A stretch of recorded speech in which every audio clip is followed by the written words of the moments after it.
No, those gals are pet. I know I can. We gotta go through that way, don't we? Yeah. I'm just trying to get against the sky. It's amazing how blue the sky is right here. I know. It's like that. I'm glad you got it. About an hour. Good morning. You okay fishing? Got any express?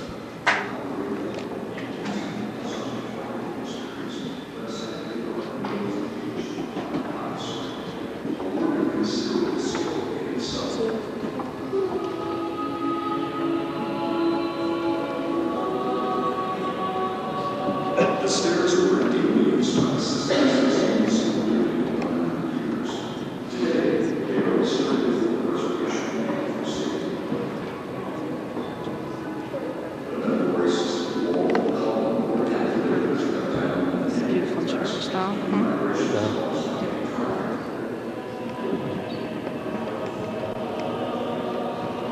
The 8 stained glass windows, which line the nave, St. John, St. Mark, and St. Matthew.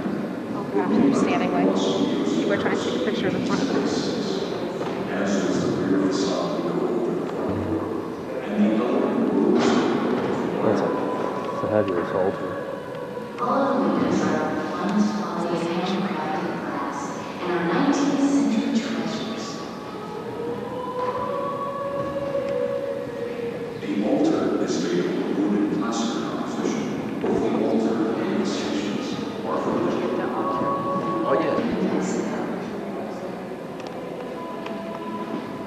In 1968, Our Lady of Light Academy was closed by the Sisters of Loretto. The sisters offered the property to the archdiocese, but it did not choose to make the purchase. As a result, the Sisters of Loretto placed the property on the open market. And it was purchased in 1971 by a private family.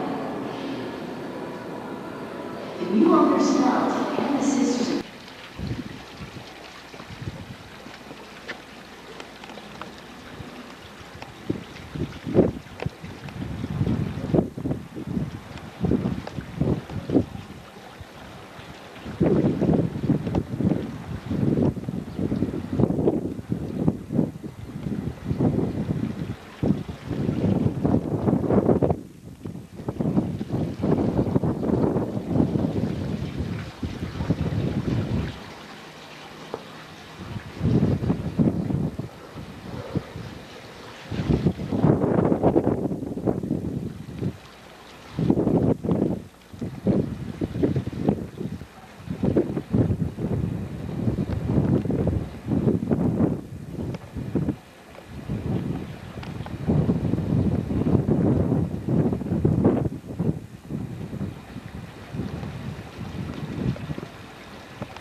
Sorry, had to.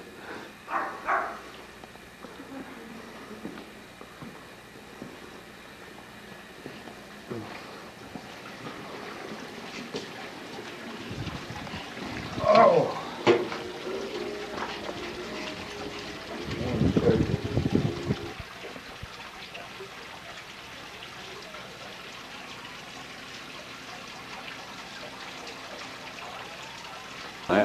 Yeah, nothing left. Okay.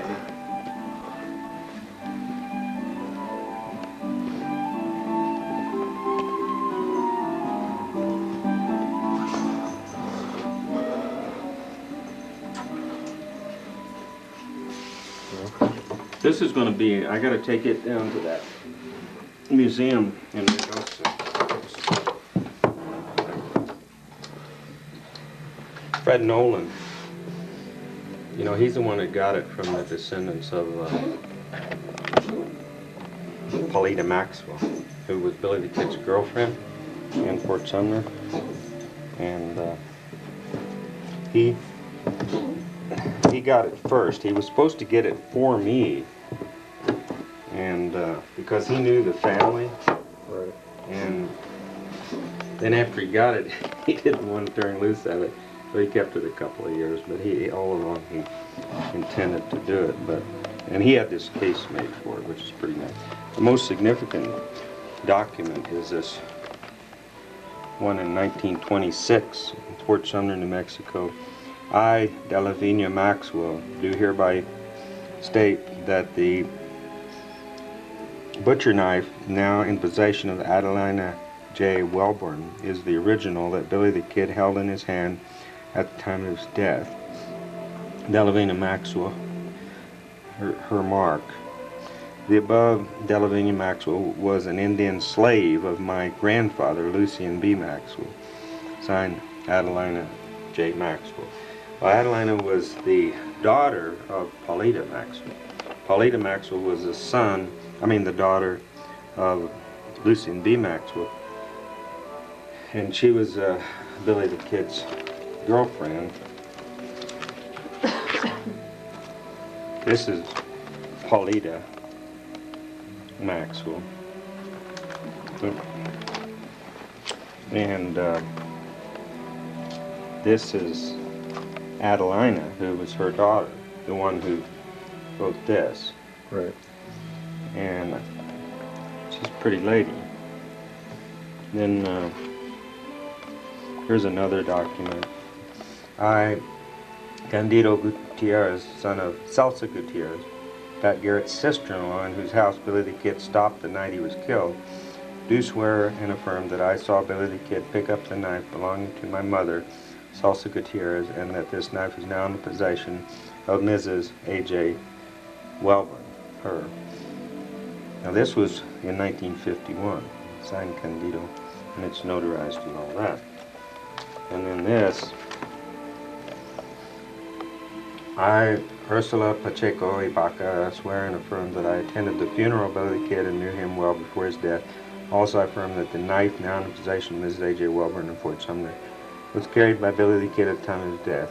I'm a native, birthed in the state of New Mexico in the year 1966. When I was a child, my parents moved to Fort Sumner with Lucien B. Maxwell, and his mark again. So those are the primary documents.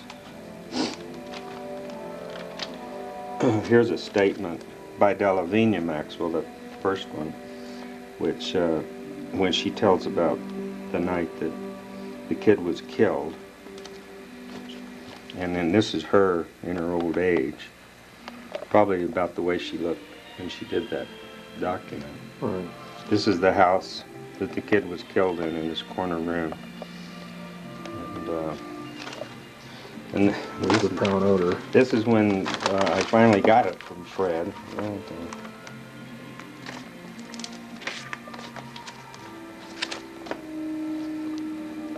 This is Fred Nolan. We were in Tombstone, Arizona, and when he I finally got it. This is our group of the Renegades on that trip. But beyond this stuff,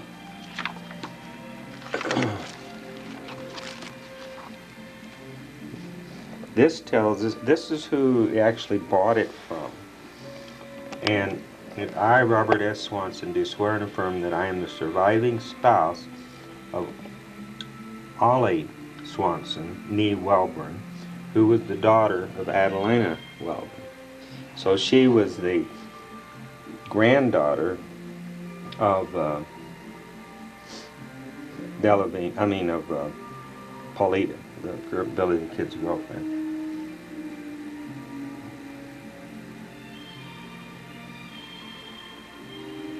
Ollie Swanson was the granddaughter.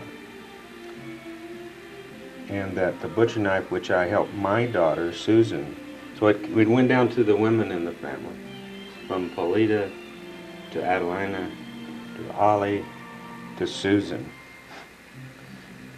And she's the one that actually sold it to Frederick Nolan. Yeah, the So day before my birthday. Huh? Day before my birthday. Oh, yeah. Not the same year, but No. But So it stayed in the family that whole time, which is very significant. You know, it didn't show up in a flea market or it didn't show up in a auction somewhere. It was obtained directly from the family. And there's lots of other stuff. There's an article in here that Fred wrote about the knife. Can I touch it?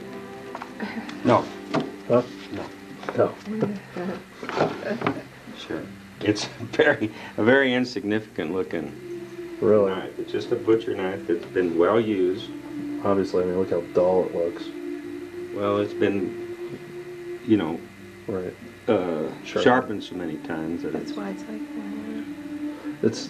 It's pretty incredible holding the knife that he was holding while he was killed. I mean, Well, it's a pretty neat artifact, Yeah. really. Okay. I don't know.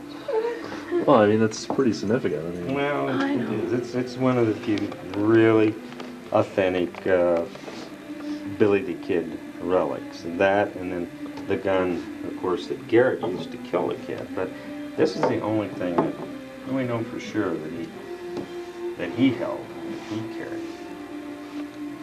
So that's the knife. Now I wanted to show you this album. Very nice, especially. The women always enjoy this because it's a Madams album from El Paso. Miss Alice Abbott, 304 Utah Street. Utah Street was the red light district in El Paso. Best housekeeper in the USA. And she was, there's a lot, and I'd show you in the room you stayed in. This is her. They called, not to her face, but they called her Big Alice or Fat Alice. And she's written up here, the beautiful Alice Abbott. And this is her little sign that you'll see quite a bit. The heart with the A inside. And these are all women that probably worked for her. This says French Marie, the best from New Orleans. And this says Lucia Martin. Lucy Josephine. Gypsy Davenport, she's later became a madam herself in El Paso. Jenny Bland. Josie White. some of these Some of them look young. very, very young, and I don't know whether they may have just been friends or family or children or something. I don't know, but very young. But then some of the prostitutes were very, very young too. Mae Parker, Ruby Lee from New York. My Sleeper, New Orleans Limited, is apparently she probably took a train trip and bought this picture of inside the train. Ellen and Lena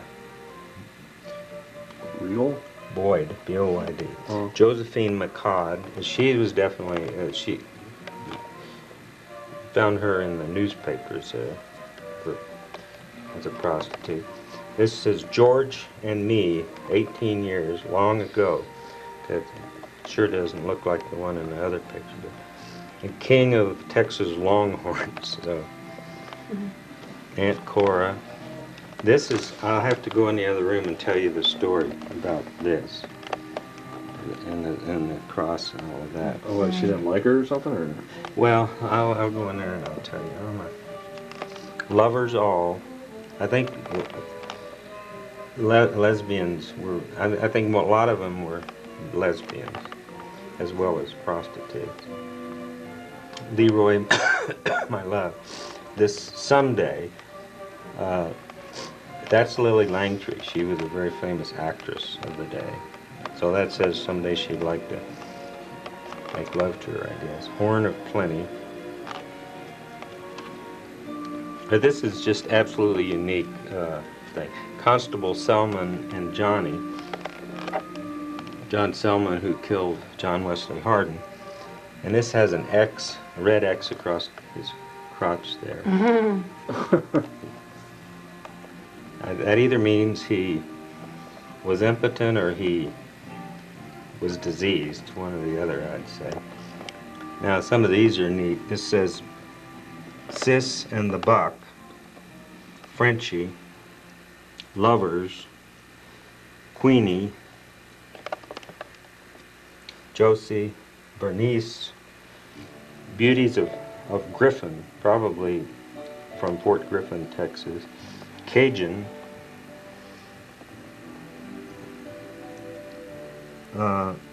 Blanche Leroy, Mamie and Blanche Leroy, the famous Hilda, Nellie Lyons, Beulah Wilson, Loverboy Mabel Jacobs.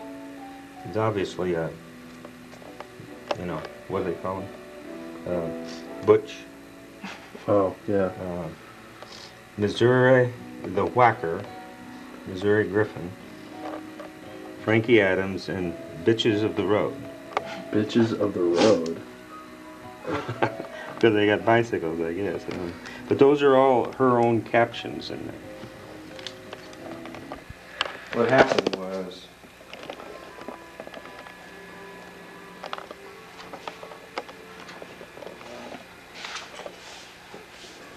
and I think the next True West is going to have this article, but this gal here, well, I have her, that photograph, was a prostitute that worked for Big Alice, the one who owned that album.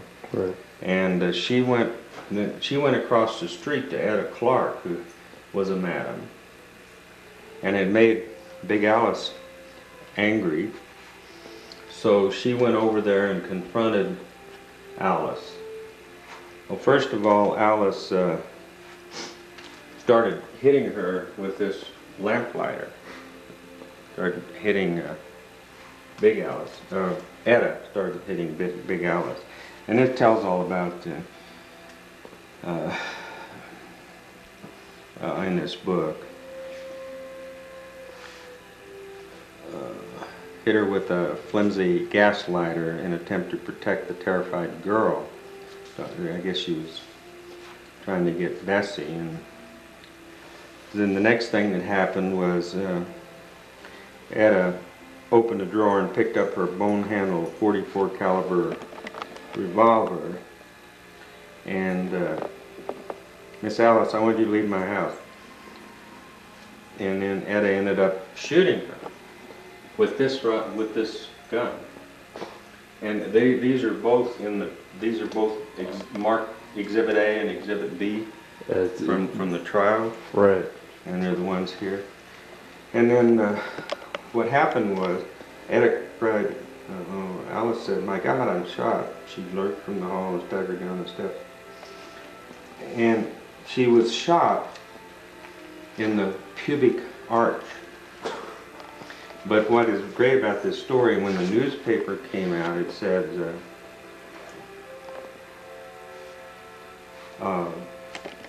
I can't find it, but that she was shot in the public arch.